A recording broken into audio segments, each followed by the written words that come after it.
Isa siya sa pinaka-athletic na point guard na nakikita ng NBA. Masyado siyang malakas, masyadong mabilis at halos imposibleng pigilan. Sa bawat unang hakbang niya, para pong may spring ang mga binti niya. Lumilipad siya sa ere at tila binabali ang batas ng gravity. Sa loob ng mahigit 3 taon, si Derrick Rose ang isa sa pinaka-exciting panoorin sa buong liga. Hatid niya ang matitinding poster dunks at highlight plays na hanggang ngayon, hindi pa rin nakakalimutan ng mga fans.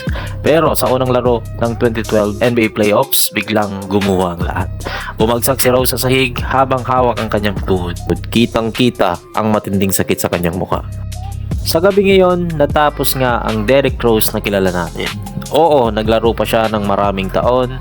May mga hindi malilimutang sandali tulad ng game winner niya laban sa Cleveland at ang emotional niya na 50-point game.